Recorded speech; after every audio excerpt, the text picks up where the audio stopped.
Assalamualaikum warahmatullahi wabarakatuh. Waalaikumsalam warahmatullahi wabarakatuh. Selamat siang, mohon maaf mengganggu waktunya. Baik, di sini kakak akan sedikit menjelaskan materi tentang pendidikan budaya anti korupsi dengan materi besarnya adalah peran mahasiswa dalam pencegahan korupsi. Di sini kakak sebagai Adinda Nadia yang akan menyampaikan sedikit materi tentang peran mahasiswa dalam pencegahan korupsi. Biasanya kalian tidak asing kan dengan kata korupsi? Tidak. Nah, kakak di sini akan menjelaskan sedikit lagi. Kata korup artinya buruk, suka menerima uang suap atau sogok, memakai kekuasaan untuk kepentingan diri sendiri. Koruptor, orang yang melakukan kegiatan korupsi. Dan pengertian dari korupsi adalah kejahatan luar biasa atau extraordinary atau perbuatan busuk seperti penggelapan uang, penerimaan uang sogok, dan sebagainya yang merugikan dan dampaknya sangat luar biasa. Nah, ada 4 faktor peran mahasiswa dalam gerak anti korupsi. Pada dasarnya dibedakan menjadi 4. Yang pertama itu ada lingkungan keluarga, lingkungan kampus, di masyarakat sekitar, dan yang terakhir itu ada di tingkat lokal atau internasional.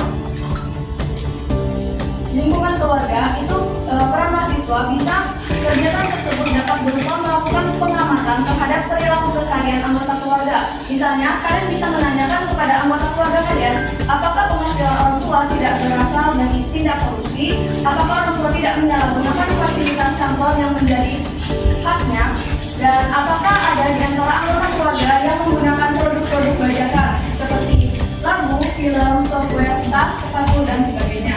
Jika ada keluarga kita yang seperti itu, hendaknya kita menasihatinya.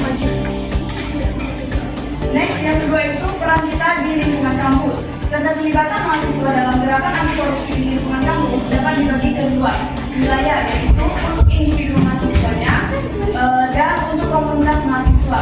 Untuk konteks individu itu, seorang mahasiswa diharapkan dapat mencegah agar dirinya sendiri tidak berperilaku koruptif dan tidak korupsi.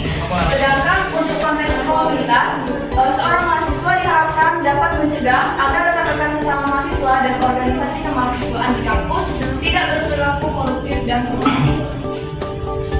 Lalu yang ketiga itu ada peran di masyarakat sekitar yang perlu mahasiswa atau kelompok sadarkan ke masyarakat.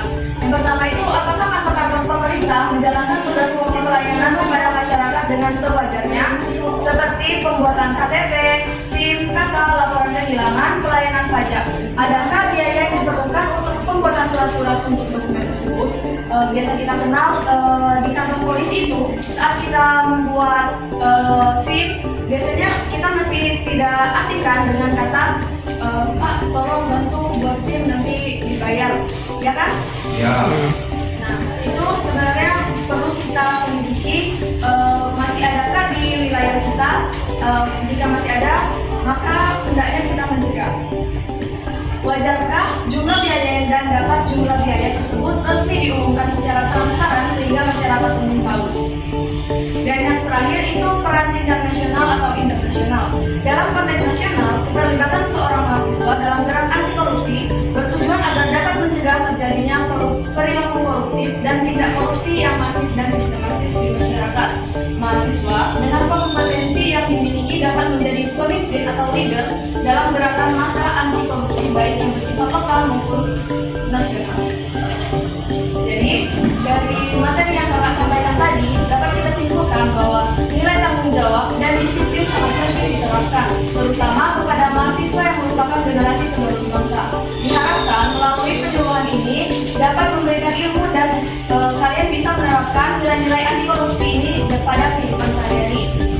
Terus, mahasiswa diharapkan dapat tampil di depan sebagai seorang gerakan anti korupsi yang didukung oleh kompetensi dasar yang dimiliki. Diharapkan mampu menjadi agen perubahan, mampu menyuarakan kepentingan rakyat, mampu mengkritisi kebijakan-kebijakan yang positif. Mungkin itu saja yang dapat kakak sampaikan dari materi tadi. Apakah ada yang ingin ditanyakan? Jika dirasa cukup, mungkin itu saja. Kakak akhiri. Wabillahi taufiq wal hidayah. Wassalamualaikum warahmatullahi wabarakatuh. Waalaikumsalam warahmatullahi wabarakatuh.